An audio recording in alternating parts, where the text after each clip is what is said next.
Good morning. Let's sing, shall we? I invite you to rise in body or spirit. Let's sing our gathering song as people are coming in.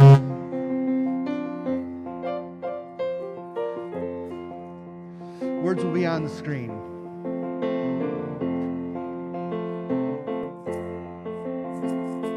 Listen more often to things than to beings. Listen more often to things than to beings. 'Tis the ancestors' breath in the fire's voice is heard. 'Tis the ancestors' breath in the voice of the waters.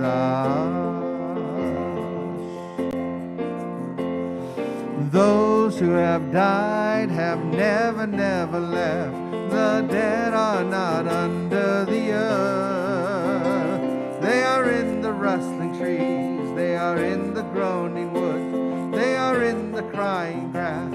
They are in the moaning rocks. The dead are not under the earth. So listen more often to things than to beings. Listen more often to things than to beings. 'Tis the ancestors' breath when the fire's voice is heard. 'Tis the ancestors' breath in the voice of the waters.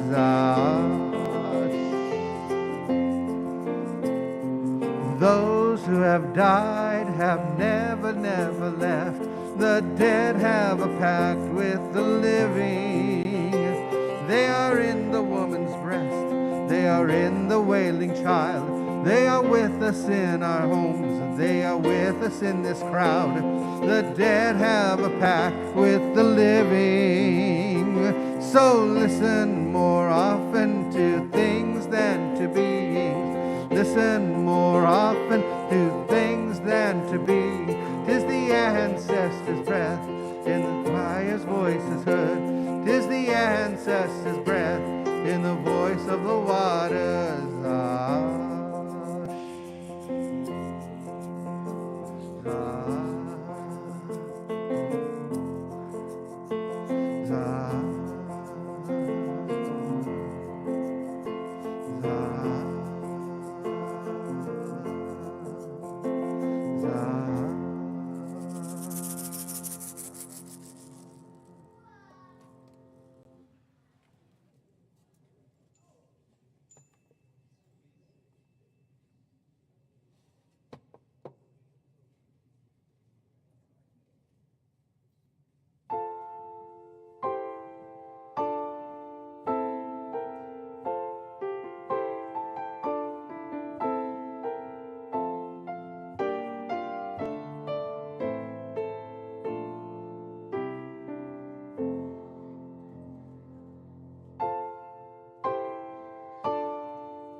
Good morning. Good morning. Welcome to the Mount Diablo Unitarian Universalist Church. I'm the Reverend Leslie Takahashi, and I use she and her pronouns. For those of you who are visiting this morning, welcome. We are so glad that you joined us for one of our most important services of the year, our All Souls Day celebration. We're so glad that you're here. We hope if you're a visitor or you haven't yet filled out a visitor's card with us, you will do so either through our website or also here on campus. We are glad to have folks here outside. We hope the heaters keep you a little bit warm, and we're glad to have people online as well. Please watch for the details on our Connecting You, MDUC, and UU series, which is going on throughout these months.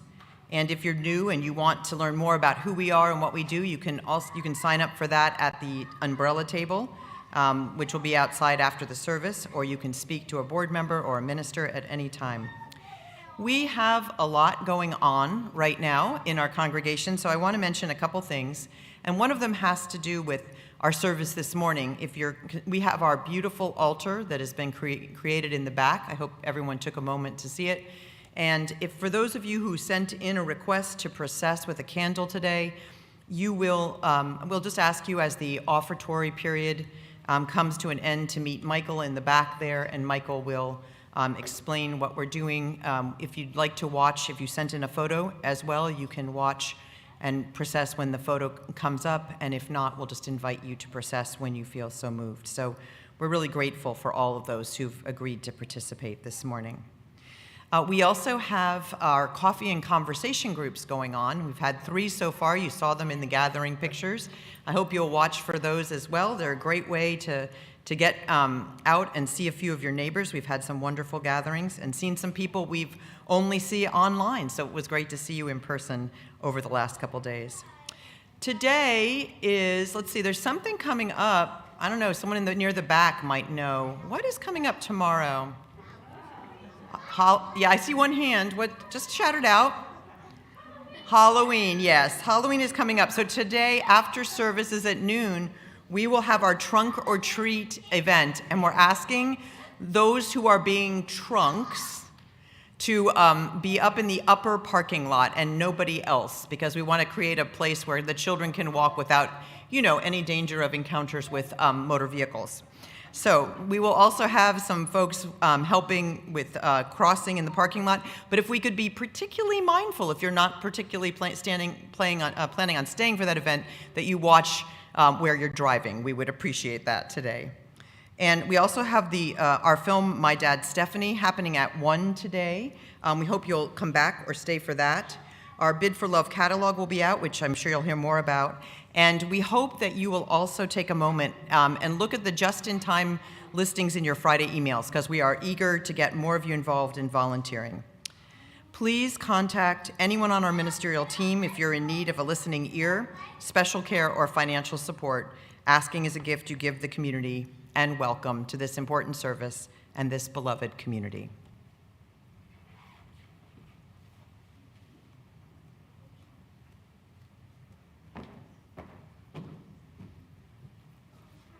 Good morning. Oh, that was nice. So I am Linda Russell, a member of your Board of Trustees, and my pronouns are she, her, and hers. Welcome everyone to today's service, those of you who are here in person and those of you who are online. Mount Diablo Unitarian Universalist Church is a welcoming community, and we always begin our service by reading our mission together. We bring to life our Unitarian Universalist values as we seek truth and work for justice, nurture compassion and courage, reach out to each other and to our larger community of faith, bridge the divisions that wound the human family, transform ourselves and our world. We're glad to have you with us, and we hope you are keeping safe.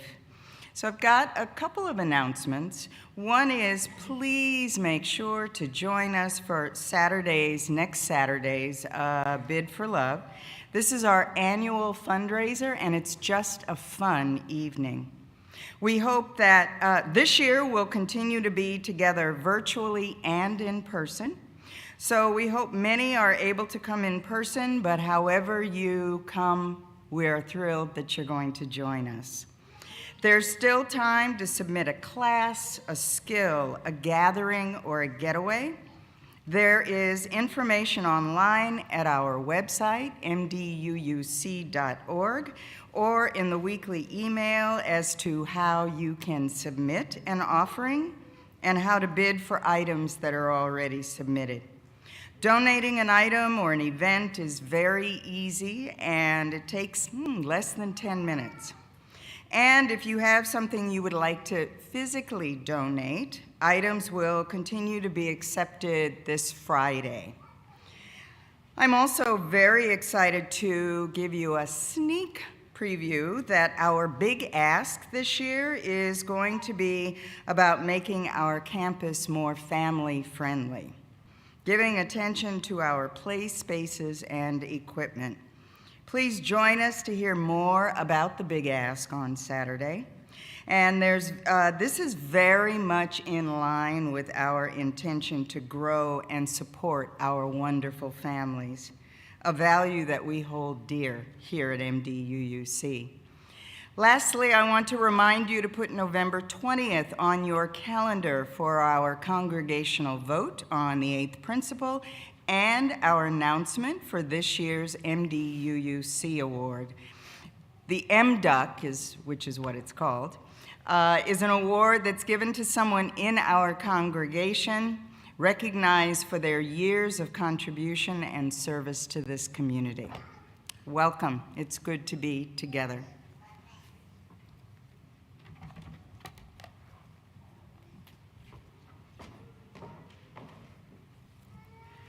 So this is the time in our service when we exchange greetings, and I invite you to turn to someone around you, maybe someone of a different generation, who knows, but and say, Happy Halloween.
Good morning, everyone. My name is Sylvia Paniagua Loney, and this is my beloved husband, Robert Loney. We met in May of 1994 and were married in May of 1997, and he passed away in April of 2021. En el Día de los Muertos me acuerdo de ti. Todavía quisiera que estuvieras aquí, pero vives en mi corazón y nunca me voy a olvidar del cariño y buenos recuerdos que siempre van a estar. On the Day of the Dead, I remember you. I still wish you were here, but you live in my heart and I will never forget the love and good memories that will always be.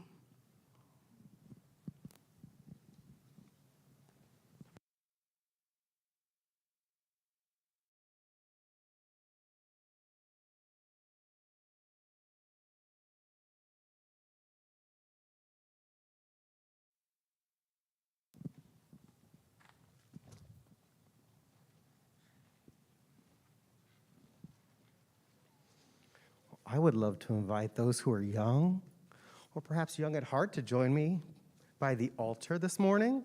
If you are in the sanctuary and you feel comfortable turning yourself around to view the altar, I invite you to do so.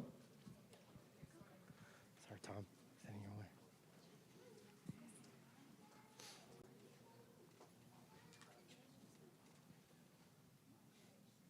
This morning, I'm grateful for Sylvia's chalice lighting as she alluded to Dia de los Muertos, or Day of the Dead.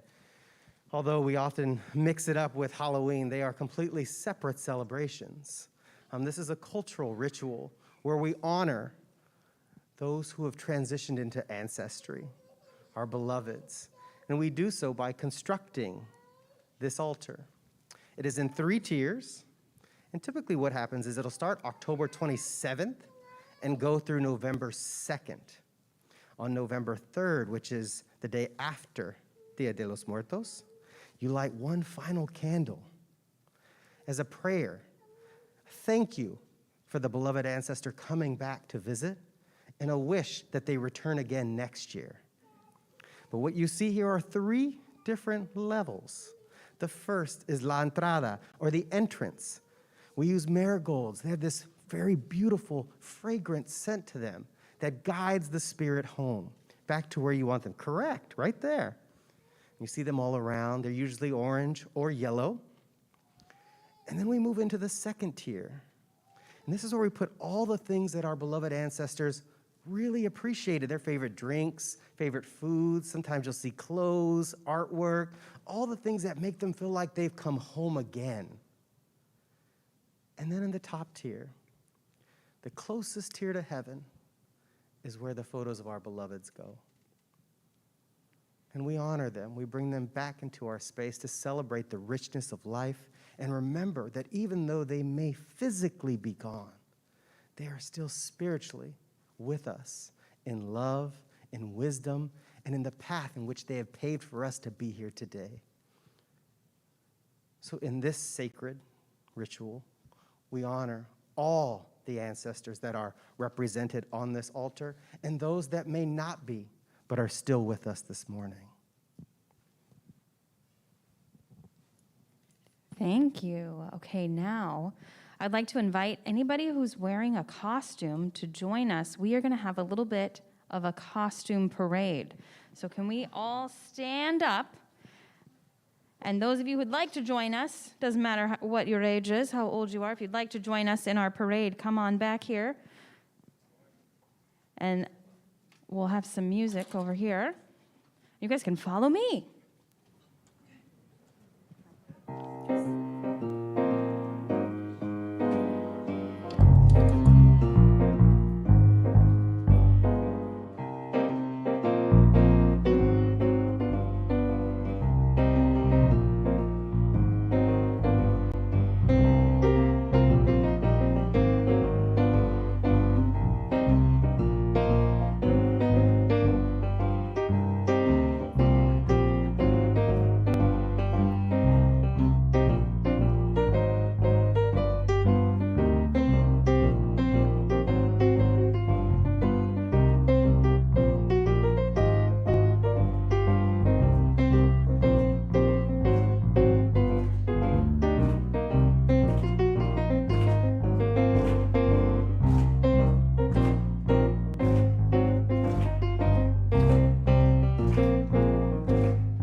Good morning.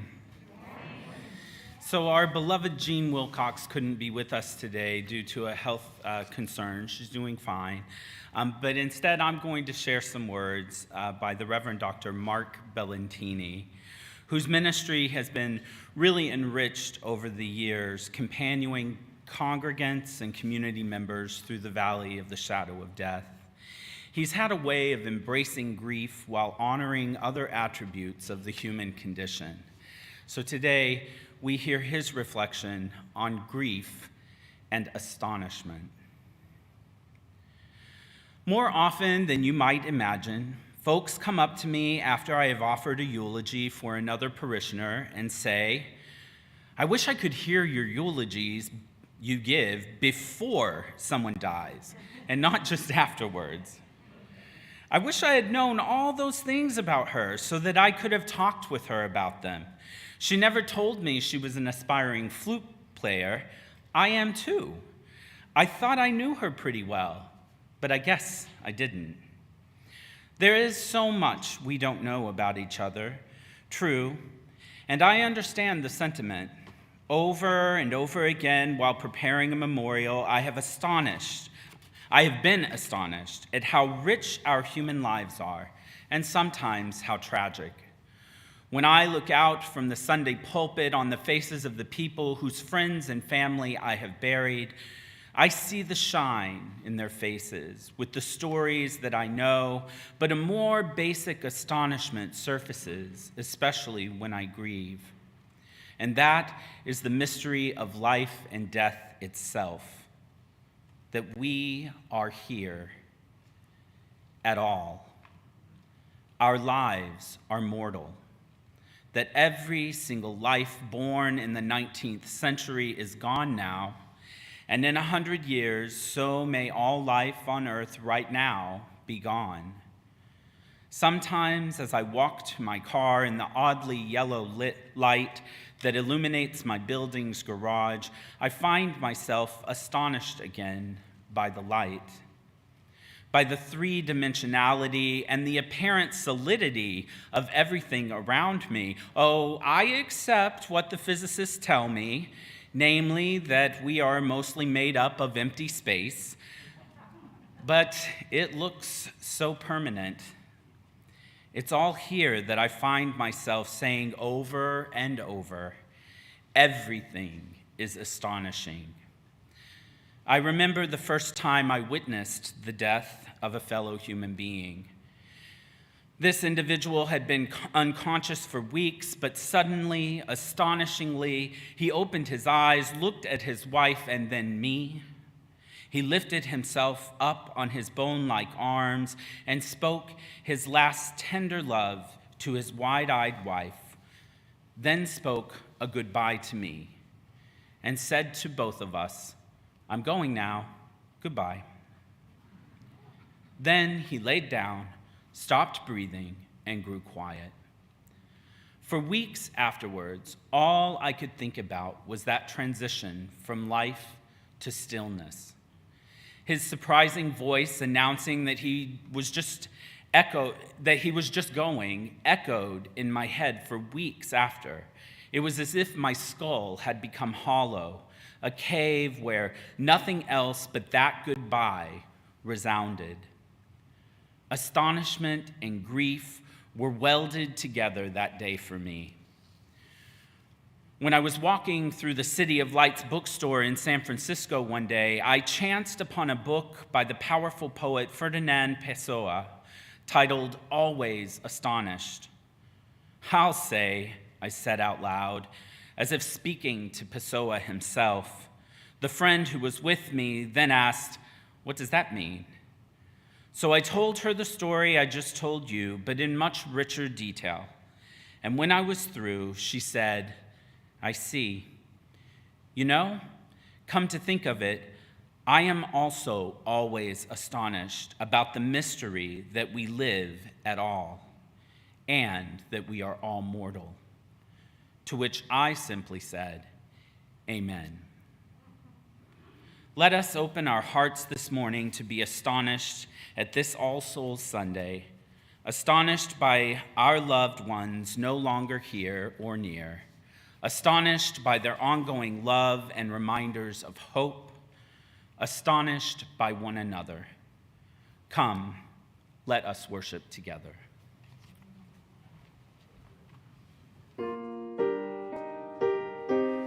We invite you to rise in body or spirit. Let's sing our opening song, I Am That Great and Fiery Force.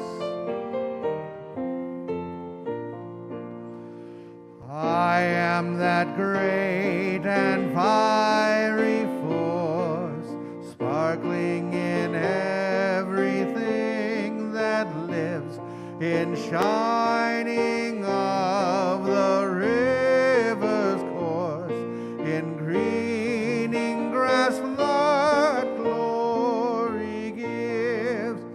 I shine in glitter on the seas, in burning sun, in moon and stars, in unseen wind, in verdant trees. I breathe within both near and far, and when I breathe there is no death, and meadows glow with beauty's rife. I am in all the Spirit's breath, the thundered word, for I am life.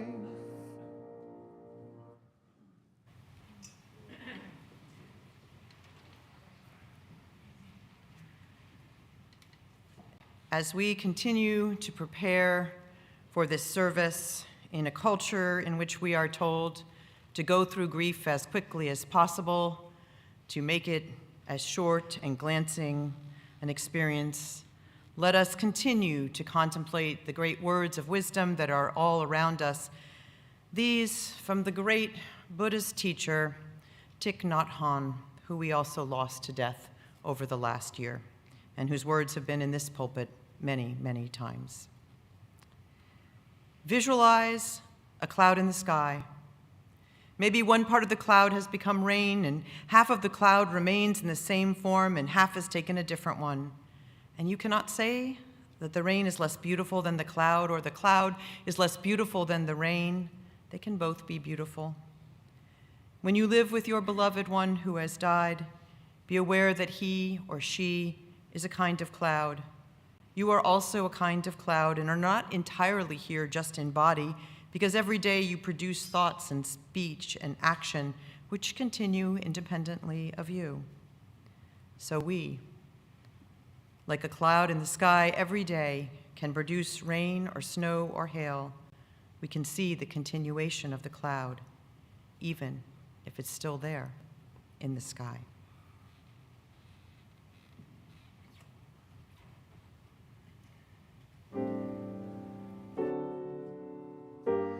We invite you to sing our meditation song as we prepare for ourselves for meditation. De noche iremos, de noche. Sin luna iremos sin luna, que para encontrar la fuente, solo la sed nos alumbra. Let's sing together. De noche iremos, de noche.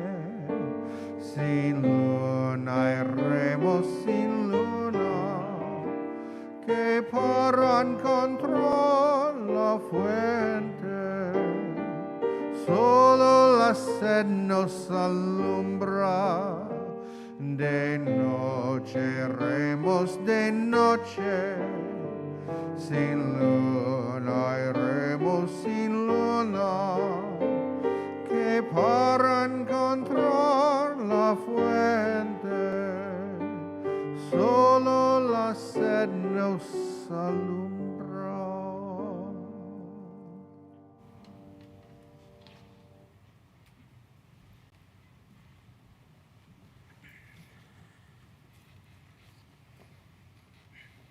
This is the time in our service where we hold together the thoughts and hopes of all our individual lives into a collective space of intention. Some traditions call this meditation, others contemplation. Today, I will refer to it as the deep ask of prayer. To begin, I would like us all to check in with our bodies. Feel how you are physically supported in this moment. How is the beating of your heart? Connect to its beating, the pulse of life coursing through your body, bringing oxygen to all your needed areas. This is the life-sustaining force that we all feel. As All Souls Sunday, many of us came today with the intention of lifting up one or more of the loved ones in our memory. So I invite you now to call into your presence the memory of your loved one or ones that you are celebrating today, and keep them in your mind and heart for the next few minutes. Great mystery of life and death, that which holds both the sustaining acts of life and the mysterious halting of it. We come with reverence and reflection for our loved ones taken from this plane of existence. We pray today that we allow their memories to be blessings on our lives. May the joy we experienced with them remain in the forefront of our minds, so that in our times of sorrow or sadness, we can access these memories and use them to remind us that joy can still be found. Let their memories be a blessing, so that when we struggle to find the reason for living life itself, we are reminded of those who came before us and persevered. May their memories be a blessing to us, so that we remember the subtle truth of life, that people often don't remember what you did for them, but they almost always will remember how you made them feel. May the memories of our loved ones be the blessing that calls us to lift our eyes to higher calls and greater purpose. Let each of us use these memories to move us into our best future selves.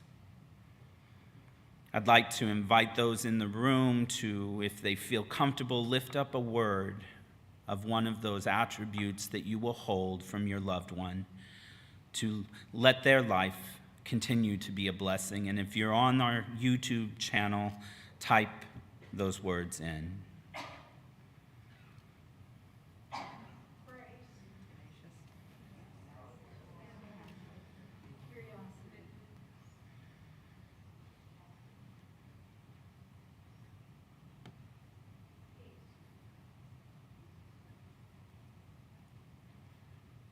With intention and humility, we remember all these things in the name of all that is holy. Amen, Ashe, and blessed be.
Good morning. My name is Jana Contreras, and I'm a member of your Board of Trustees, and I use she, her pronouns. As you all know, next Saturday is our annual Bid for Love fundraising auction, and I hope you will join me and my family in attending. I distinctly remember the first Bid for Love auction that my family attended shortly after joining the church, I think in 2015. I remember how welcoming everyone was to our family, meeting new people at our table, seeing all the hard work that goes into making this event successful, the volunteers, the food, the decorations, the bidding, the auctioneers. I remember bidding on fun items, and I especially remember being awed and astounded at the generosity of this congregation. I turned to my husband at one point and said, "Really? They bid that much for a dinner? Why?" Several years later, the why is now very clear to me. Because this space, the ministry, the music, this refuge and haven for our community to share and act on our shared values only exists because we all come together to make it so. Through our generous gifts of time, of talent, and of course, of money. Please join me in giving so that we may sustain and grow the life and mission of this congregation. I invite you to go to our website, mduuc.org, and click on the Give Now button, or place your offering in the basket as the ushers come forward. The ushers will now receive our offerings.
Now, please join me in the dedication of our offerings.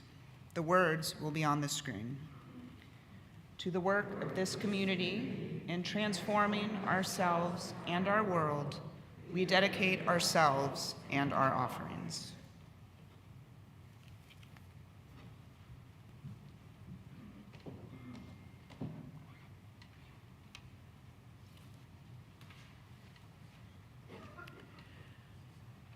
I want to again invite those who have asked to process with a candle this year to go to the back where Michael will assist you. Each year, it is our tradition in this service of All Souls that we provide an opportunity for those who would like to specially remember someone whose loss is still deeply in their heart and soul to process. And this year we could have had many hours of procession. We know in this time when some of us are with us in here in the sanctuary and some of us are with us online, that some of the pictures that have been sent in will not have somebody who will walk with a candle today, but we will walk with you in our hearts. And let us now honor this procession, saying in our own hearts the names of all of those who are still in our memory.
let's just take a moment to breathe together. I want to thank everyone who participated in this procession by being present, by carrying a candle, by sending in a picture, by witnessing, and in your own private reflections. Thank you.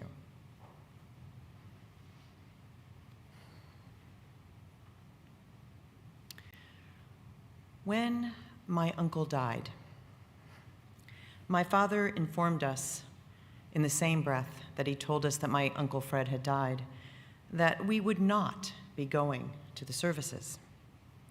We were never close to him, he explained. And it seemed a little odd to me. I was just a kid. But this man was someone he had known since he had been just a kid, for my aunt had married him when my father was still in grade school. And it was his home, his and my aunt's, that we visited every summer. It was the place that we thought of as our home base. They were the grandparents we didn't have on that side because of everything that had happened. But in fact, we did not go to the service, and my uncle's name was never mentioned by my father again.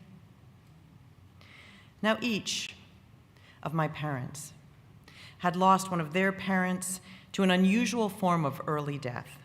And my sense now, with the perspective that I have, is that in both of the climates of their growing up, there was just no energy to help them understand what death is, what it means, and how to face it. They were left as children without anyone to teach them about how we live with death and the reality of death, and so they did not have anything to pass down to us. One of my greatest gifts from being part of a faith community is that I get to learn a lot about grief and grieving and get those lessons that I wasn't taught as a child. Researcher Mary Beth O'Connor says that grief is, in fact, a form of learning. And by grieving, we allow ourselves the space to learn that the world around us has changed in some very fundamental way, and that takes time to recognize. Through this learning, we forge new daily routines that must happen because without the ones who have been part of the fabric of our life, life is, in fact, very different. Now, I will be honest. When you are a minister in California, you do a lot more celebrations of life than you do weddings, because in California, people can get a license to allow their dog to marry them, and anyone else for that matter. However, previous to coming to California, I did a lot of weddings. Until death do us part was something that was often said in those ceremonies. Yet the reality is that death parts us, and it also doesn't part us from those we love. Death parts us in some irreversible and often agonizing ways from the physical and real-time engagement with the one we love. For we can no longer feel their presence, we can't feel the pressure of their hand, we can't hear their voice through our ears. Well, some of us still can talk, but not through the ears. O'Connor says that grief is learned, and grief is also a process of yearning. The place of yearning and grieving is that longing to hear and feel and be together in those known and familiar ways. This is the parting we do experience. We yearn for this to be different and to return to another time, and though they are gone from our sight, we long to be with them. Yet, in another way, those that we've loved and lost remain with us in very active manners. We may not be able to hear their voice with our ears, but we talk to them with our hearts. We may not be able to take an actual stroll with them, yet it often feels as if they're traveling right with us, experiencing what we experience. This is a part of grieving too, as we figure out how to work with this new reality. Without a learning and a curiosity about grief, the pain in this part of the relationship may seem too overwhelming, And we may cut ourselves off from any further relationship or even deny the significance of the relationship, as my father did.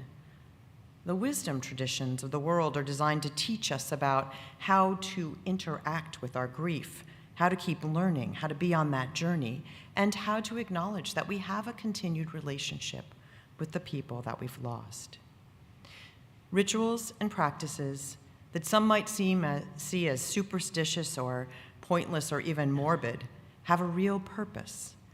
O'Connor describes how when people have a deep relationship, especially when they are mates, the brain chemistry actually changes in both people.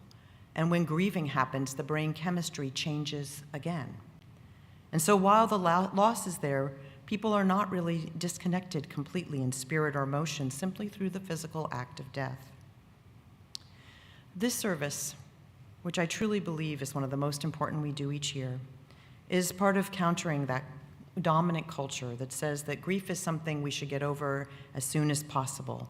And it also honors a very particular part of our heritage, which is the universalist belief that all souls will eventually be redeemed. Now, this idea to us today may seem completely antiquated because who really cares if souls have redemption after death? But if we think of it in a more practical term, it means that our relationships with those who have departed also have the possibility of redemption, even those relationships that weren't resolved at the time of the physical death. The Dia de los Muertos observances, which Michael illuminated for us, are one of the ramps to this kind of understanding, this kind of intergenerational cultural learning. And also, there are so many other traditions. The Ojibwe, when they lose somebody, will hold a 24-hour ancestor fire on the loved one's first birthday to honor their memory after the death. It helps family members, especially children, understand that they're part of a long succession of ancestors leading back to the beginning of time. They also have a death feast, which always accompanies this effort. In the Jewish tradition, there's Sitting Shiva, the name for the 7-day mourning period where friends and family visit one another and sit and talk and eat and celebrate the life that has ended. Those mourning rituals stretch over a year, which recognizes the length of a grieving process, a relearning time, if you will. It is important for us to remember that it takes some time to grieve, that grief has a cycle and a rhythm, though most understand now that there's no set course on the journey of relearning. What is important is that we take the time to accept the integration and healing, to know what it is that our relationship is now with those who have died. And when we do this, when we make intentional spaces like those we create each month in our grief groups here, then we have, O'Connor says, more chance of moving through this process as a learning process and less as one that may form threats to our mental health. For example, O'Connor says, grief is not depression, and people often confuse the two, she finds in her research. Grief is about a very particular change in our circumstance that we need to emotionally recognize, a very particular loss, while depression is about larger forces. Someone can be depressed and grieving, but they don't have to be companions. As the world moves away from religious practices, we also move away from what they teach us. The rituals around grief are an example. Doing these rituals, these time-honored practices, allow us to acknowledge our continued relationship with our grief. By becoming learners at the School of Grief, we enter an important credential for these times. It is important that we have places where we can talk about our loss and places where we acknowledge our ongoing relationships. So let us sit right now together with one more breath, with our grief together, for in these times of so much loss and death, almost everyone here has someone for whom their grief is fresh. Let us be present to the wisdom of our bodies, our minds, and spirit. Let us be like that cloud in the sky that Thich Nhat Hanh spoke of. Let us remember that we can always lift our eyes and our hearts to the skies. Let our spirits be renewed in our learning, travelers along this path of grief, and in doing so, we will find new strengths, new abilities, and new wisdom.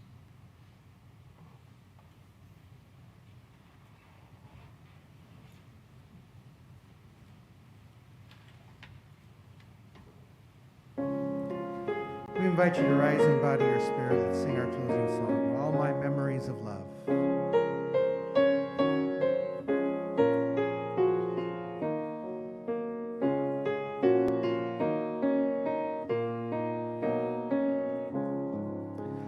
All my memories of love hang upon high stars.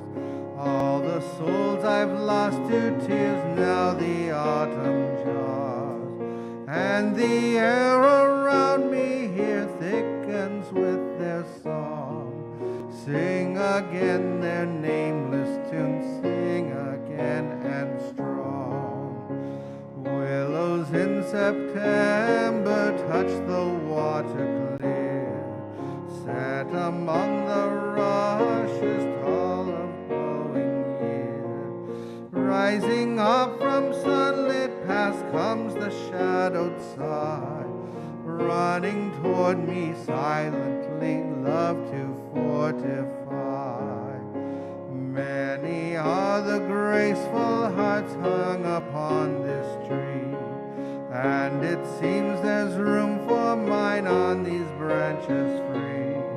And the sky above the tree, whether wet or bright, is my ease and comforting, my good news and light.